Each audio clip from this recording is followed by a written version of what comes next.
ناظرین السلام علیکم ورحمۃ اللہ وبرکاتہ۔ ڈکن میڈیا کے اردو خبرنامے میں آپ تمام کا استقبال ہے۔ میں ہوں اسماعیل ریحان۔ پیش خدمت ہے سرخیاں۔ سوئٹزرلینڈ میں برقعے پر پابندی کا قانون نافذ، خلاف ورزی کرنے پر لگے گا بھاری جرمانہ۔ اسپیکر لوک سبھا اوم برلا کے رشتہ دار کے گھر پر چوروں نے کیا ہاتھ صاف، 1 کروڑ کی چوری سے میٹروپولس میں کھلبلی۔ ملک کے اسکولوں میں طلباء کے داخلے میں 37 لاکھ کی گراوٹ، وزارت تعلیم کی رپورٹ میں ہوا انکشاف۔ کھیل رتن ایوارڈ کے لیے 4 کھلاڑیوں کا انتخاب، ہرمن پریت سنگھ، پروین کمار، گوکیش اور منو بھاکر شامل۔ 32 کھلاڑیوں کو ارجن ایوارڈ دیے جائیں گے۔ اور اب پیش ہے خبریں تفصیل سے۔ امریکی ریاست لوزیانہ کے شہر نیو اورلینز میں ایک ٹرک کے ہجوم پر چڑھ جانے سے کم از کم 15 افراد ہلاک اور 30 زخمی ہو گئے۔ قبل ازیں CBS نیوز نے عینی شاہدین کے حوالے سے اطلاع دی تھی کہ ایک ٹرک تیز رفتاری سے ہجوم سے ٹکرا گیا تھا اور پھر ڈرائیور نے باہر نکل کر فائرنگ شروع کر دی، جس کے بعد پولیس نے جوابی فائرنگ کی۔ نیو اورلینز پولیس ڈپارٹمنٹ کے ترجمان نے CBS نیوز کو بتایا کہ ابتدائی رپورٹ سے ظاہر ہوتا ہے کہ ایک کار لوگوں کے ایک گروپ پر چڑھ گئی۔ زخمیوں کا علم نہیں ہے، لیکن ہلاکتوں کی اطلاع ہے۔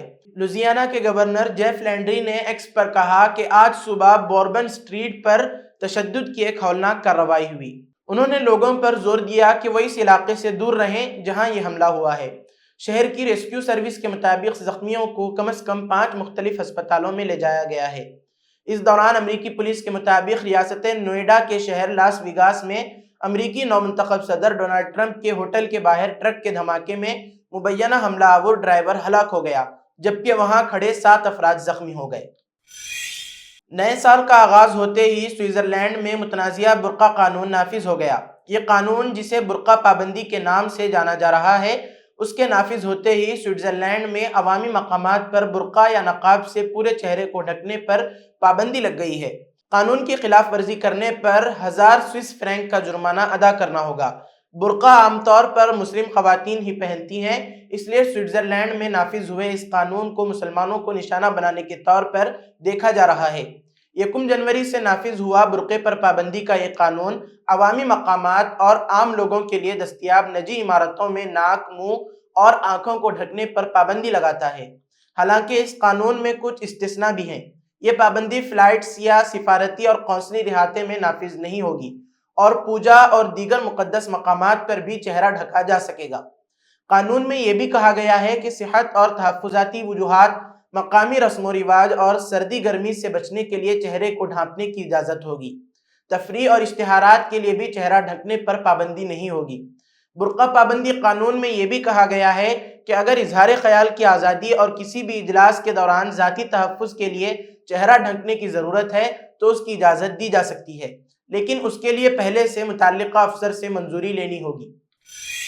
لوک سبھا کے اسپیکر اوم برلا کے ایک رشتہ دار کپڑا کاروباری کے گھر 1 کروڑ روپے کی چوری کا معاملہ سامنے آیا ہے۔ پولیس اس معاملے کو چیلنج کے طور پر لے رہی ہے۔ SSP نے اس واقعے کا راز فاش کرنے کے لیے 6 ٹیمیں لگا دی ہیں۔ پولیس CCTV فوٹیج کے ذریعے بغیر نمبر کی کار کی گھیرا بندی میں لگی ہے۔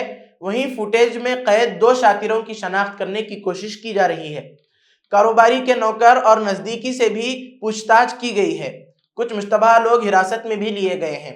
ہائی وے تھانہ علاقے کے تحت گوردھن روڈ واقع شری جی سیواسا اسٹیٹ میں منگلم ساڑی شو روم کے ڈائریکٹر اور کاروباری سشیل دیوان اپنے کنبے کے ساتھ رہتے ہیں۔ وہ لوک سبھا اسپیکر اوم برلا کے رشتہ دار ہیں۔ منگل کی صبح وہ اپنے کنبے کے ساتھ گوردھن سیوا اور بھنڈارا میں شامل ہونے گئے تھے۔ شام قریب 5 بجے وہ لوٹے تو گھر کے خاص دروازے سمیت کمروں کے تالے ٹوٹے ہوئے تھے۔ چور تجوری میں رکھے 1 کروڑ روپے کے زیورات اور نقدی لے گئے تھے۔ چوروں نے واقعے کو انجام دینے میں بغیر نمبر کی i20 کار کا استعمال کیا تھا۔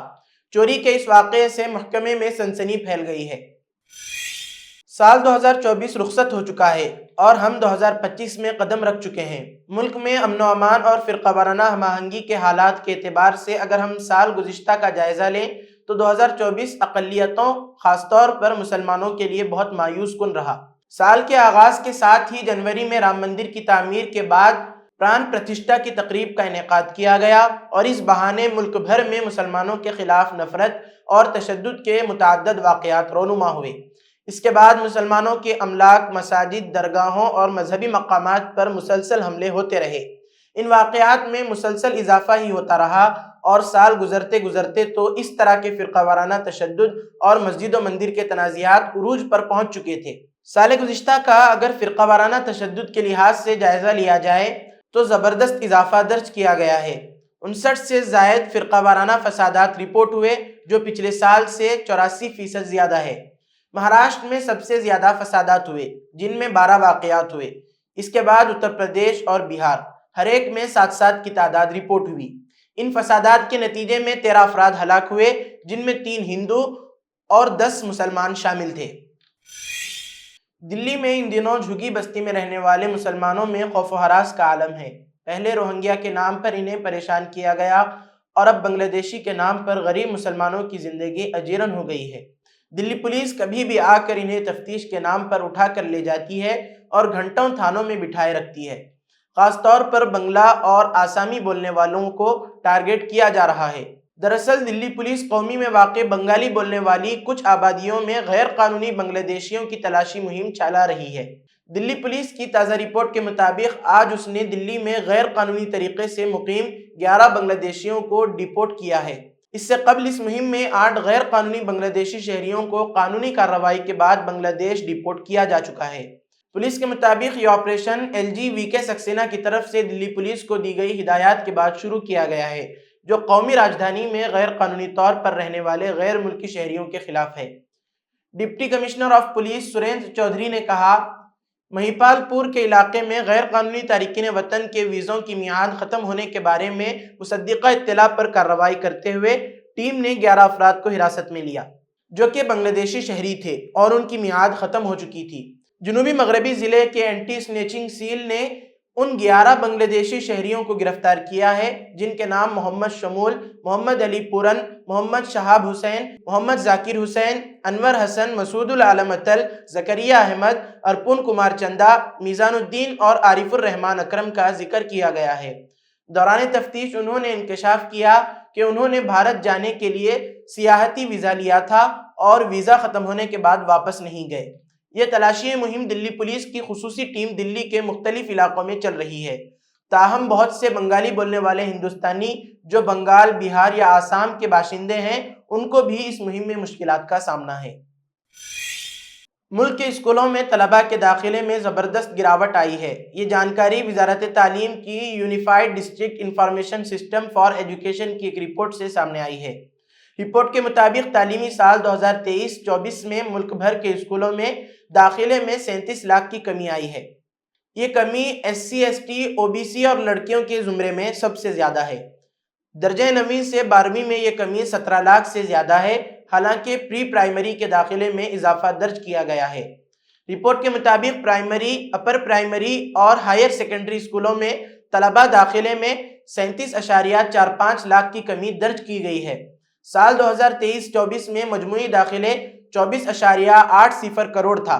اس سے پہلے سال 2022-23 میں 25.17 کروڑ تو 2021-22 میں قریب 26.52 کروڑ تھا۔ اس طرح سال 2022-23 کے مقابلے میں سال 2023-24 میں اس اعداد و شمار میں 37.45 لاکھ کی کمی درج کی گئی ہے، حالانکہ فیصد میں یہ صرف 1.5 ہے۔ طلباء کی تعداد میں 16 لاکھ کی کمی، جبکہ طالبات کی تعداد میں 21 لاکھ کی گراوٹ درج کی گئی ہے۔ میلبورن ٹیسٹ میں شکست کے بعد ٹیم انڈیا ناقدین کے نشانے پر ہے۔ کھلاڑیوں کی کارکردگی پر لگاتار سوال اٹھائے جا رہے ہیں۔ اس کے ساتھ ہی ٹیم کے تعلق سے کچھ ایسی خبریں گردش کر رہی ہیں جس نے سبھی کو حیران کر دیا ہے۔